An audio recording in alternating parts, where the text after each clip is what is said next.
Hi there. I want to introduce you to two thieves today. I'm sure you've heard of inflation and interest rates. Inflation comes like a thief in the night.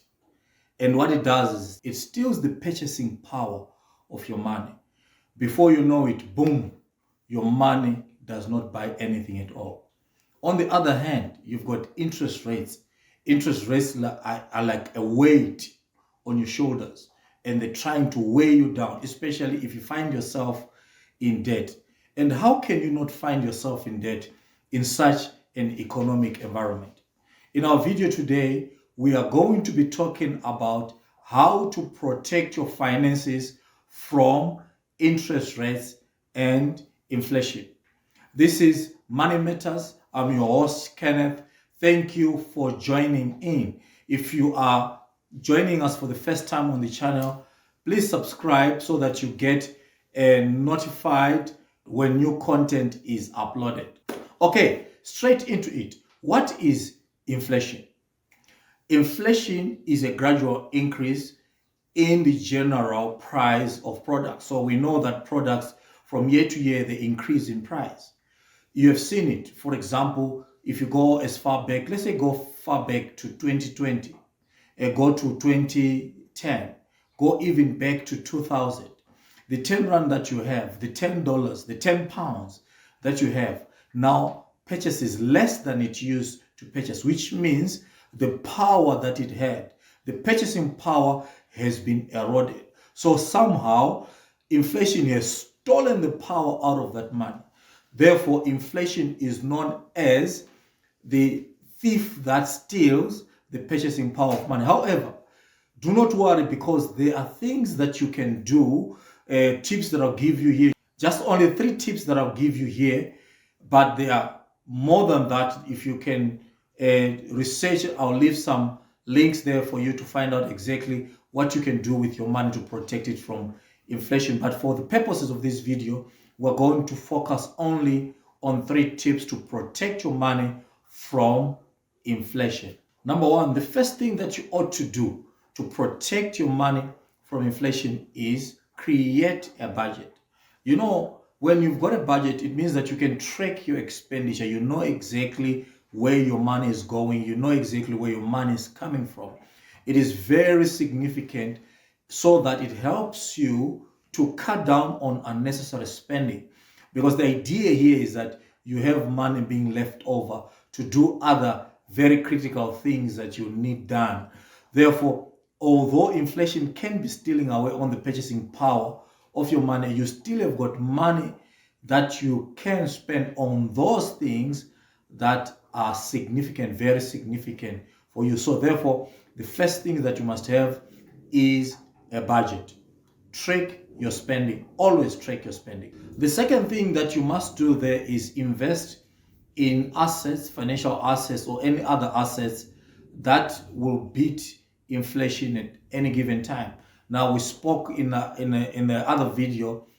I'll link the video in the description down below. Putting your money in assets that beat inflation, always make sure that you have a return on your investment that is some percentages or that is valued above the inflation rate. Therefore, even though some value could have been stolen, what inflation has stolen is not sufficient to erode all the purchasing power of your money. Therefore, you always have power in your bank account, in your wallet, in your pocket. Now, such assets can include estate, investing in estate, investing in stocks, and investing also in commodities.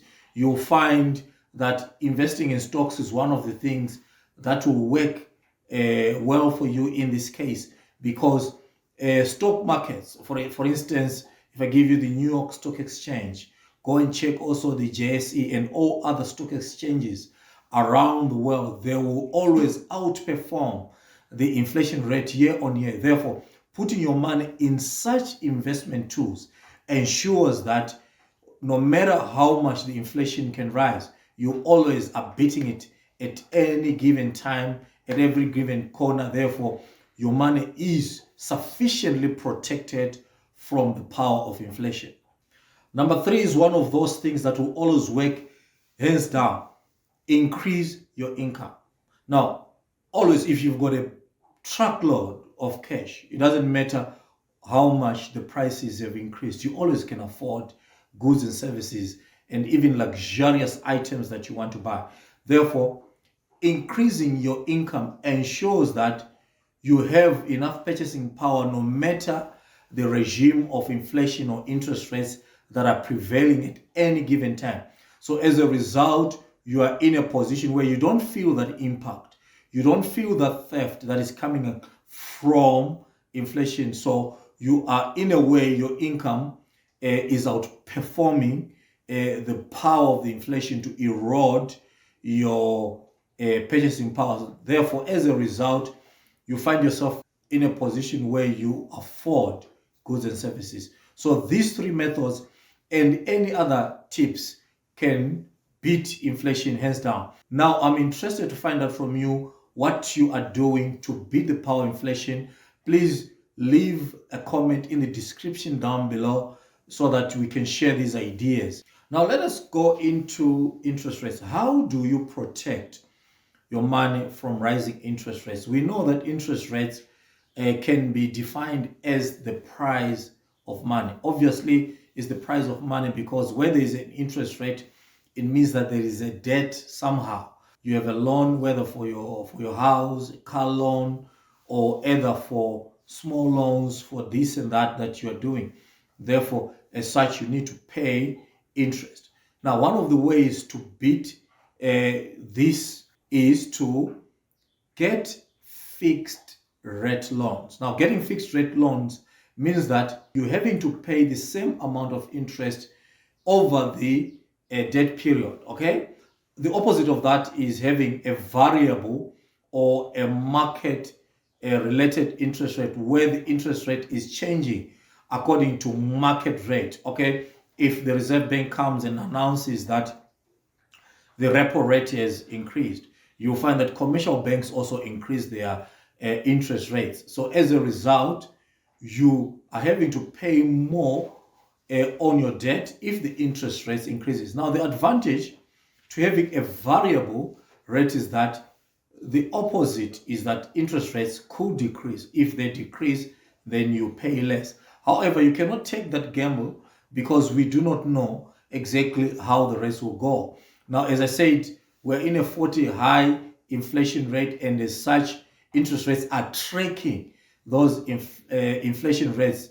And because of that, we have been in a consistent range of increases upon increases of interest rates. So to gamble and say that you take a variable interest rate loan hoping that they will decrease is probably a losing a gamble in this case. Rather take a fixed rate loan, making sure that even though rates increase, you still pay the same amount over the time period of your debt. The second one will be refinance your loans. Now, if there's an option to refinance, you can refinance by targeting a lower interest rates. Whether you're talking to a financial institution, you're talking to a commercial bank, or any other institutions that is licensed to provide debt, you want to make sure that your refinancing puts you in that position where you eventually pay less. However, in most cases, it means that you're stretching that debt over a longer period of time. If that is the case, then you really need to sit down, calculate, weigh the options, and find out whether this will be the best option for you. The third option is what we should have done actually in the first case before you got the loan. You need to really shop around for the best interest rates for a better deal. Now, if you move from one commercial bank to the other or from one financer to the other, you will always find that there are differences. It could be a 0.1 or 0.01, whatever the case might be. That point will matter, especially if you're talking big sums and you're talking a longer period of time. So shop around to make sure that you get the best deal as far as your loans are concerned. Okay, so these tips and others that you probably have will help to protect your finances from interest rates as well as from inflation. I'm really interested to hear from you exactly what you're doing to do that, to protect your money from inflation and interest rates. Again, I urge you to leave a comment in the description box down below. Thank you so much for watching. Remember that every Friday Money Matters. Invite your friends, share the videos, like. We'll see you in the next video. Thank you for watching.